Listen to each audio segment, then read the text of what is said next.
when Hugh Downs came on the program, I was a writer. I wrote the introduction that presented Hugh that day. And the show at that time traveled a great deal. We loved to do that, and we went to many different countries. We went to Japan. We did the first satellite broadcast from Paris.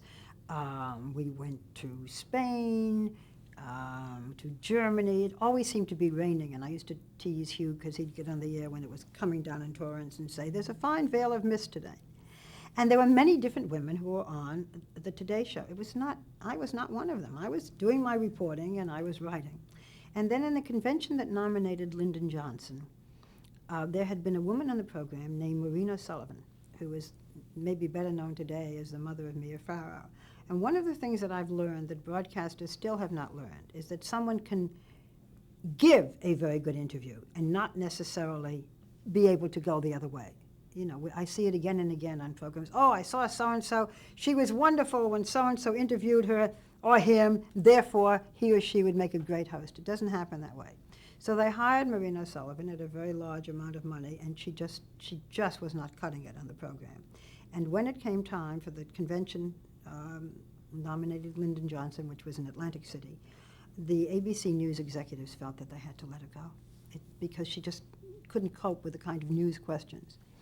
And they had a big contract, so they certainly were not about to go get another big star. And so they put me on the air 3 times a week for 13 weeks. The other 2 days, one was done by a movie critic at the time named Judith Christ, and the other was done by an art critic named Aileen Saarinen. They put me on for 13 weeks.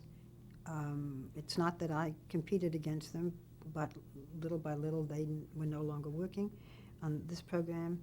Anyway, from 13 weeks, I stayed on for 13 years.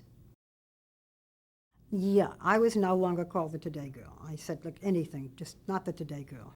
But I was not co-host. I was not co-host until after being on the program all of those years. And it was a somewhat subservient position. I mean, I loved working with Hugh Downs and Joe Garagiola. But towards the end, Hugh Downs left the show. He really just walked away from it. He wanted to do other things. He was very much his own person.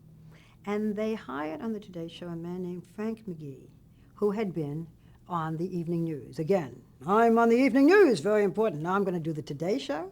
I mean, we realize now that the morning shows are much more difficult to do than coming on at night and reading from teleprompter, or, you know, except in times of crisis. That's what you do most every night. So he thought it was kind of beneath him. And although he was pleasant to me on the air, he wasn't enormously respectful off the air. And one of the things he said was that if there was an interview from Washington, I could not ask a question until he had asked 3. I could then come in the 4th question. And it went all the way up to the president of NBC, who agreed that that's the way it should be. And so the only way that I could do an interview that had great substance was if I got it myself. And that's when I began to telephone and to write letters and so forth, because if I got it myself, I could do it outside of the studio, and then I could do it. And that's when I did Henry Kissinger, when he first really arrived in Washington. I did, I think, the first interview that he did.